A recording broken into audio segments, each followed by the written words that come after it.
आपके फीडबैक को डायरेक्टर या राइटर या प्रोड्यूसर सीरियसली लें। Yeah. I think her actor ये प्रिविलेज इंजॉय नहीं करता कि वो जो बात करे और उसको आगे से उसी तरह का रिएक्शन भी मिले।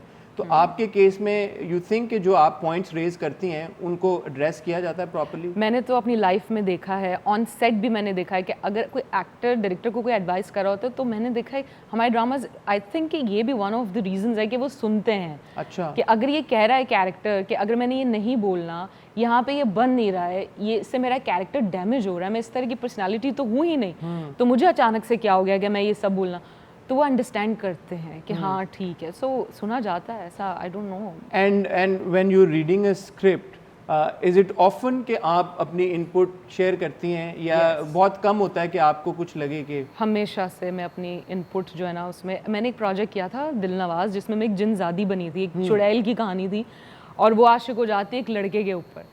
अच्छा, स्क्रिप्ट मैंने पढ़ा, स्क्रिप्ट तो मुझे वंडरफुल लगा क्योंकि एक जिन के क्या इमोशंस होंगे, वो तो कुछ भी कर सकता है, वो तो कहीं से भी आ सकता है, बैठ सकता है। वो उस स्क्रिप्ट पे मुझे याद है कि मैंने कोई नहीं ऐसी कोई बात नहीं की थी, लेकिन हाँ नजफ बिलग्रामी उसके डायरेक्टर थे और मैं उन्हें दिल से उनकी बहुत इज्जत करती हूँ और दुआएं देती हूँ कि मैंने उनसे कहा कि लिसन हमने तो सुना है कि चुड़ैलें बहुत हसीन होती हैं, बहुत प्यारी होती हैं, तो अगर आपने इसमें टेढ़े मुंह बनवाने हैं तो मैंने ये नहीं करना, अगर आप इसको प्यारे दिखाएंगे तो मैं करने के लिए तैयार हूँ। सो लाइक हाँ मुझे अच्छी जिन दिखानी, प्यारा ही दिखाना है। तो हमने जल्दी अपना मेकअप, तब अब तो यहाँ पे हर चीज़ मिल जाती है, वहाँ दुबई से मंगवाया सारे आईलैशेस वगैरह, और लोगों को वो कैरेक्टर बहुत पसंद आया। तो कहीं ना कहीं इनपुट एक्टर की होना बहुत ज़रूरी होती है। अगर वो इनपुट दे रहा है विच मीन्स कि वो सीरियस है, वो कुछ करना चाहता है। I think at the end of the day it's a creative job, right? Yeah, of course. और सिर्फ एक्टर नहीं कर सकता, डायरेक्टर नहीं कर सकता, राइटर भी इन्वॉल्व होता है, एडिटर भी होता है, सेट, कैमरा, लाइट, एवरीथिंग। जब भी तो हम कहते हैं कि सबकी मेहनत है।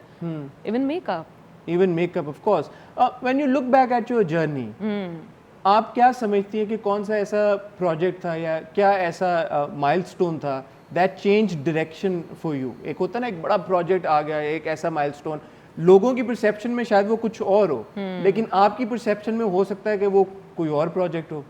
ऐसा है कि आपका कोई ऐसा है, आप खुद समझती हो कि एक ऐसा प्रोजेक्ट है या कोई एक ऐसा माइलस्टोन है जिसने आपकी डायरेक्शन कम्प्लीटली चेंज कर दी करियर की? यस, जलपरी। सरमद खूसर उसके डायरेक्टर थे और वो बहुत मुश्किल कैरेक्टर था। वो एक गरीब घर की एक लड़की थी और मोहल्ले में रहती होती है और उसके घर में कोई नहीं होता कमाने वाला, और वो जो कैरेक्टर था इट वाज वेरी डिफिकल्ट। वो उसमें इंग्लिश बोलना सीखती है और बहुत कुछ, उसकी एक जर्नी थी। उससे चेंज हुआ सब कुछ।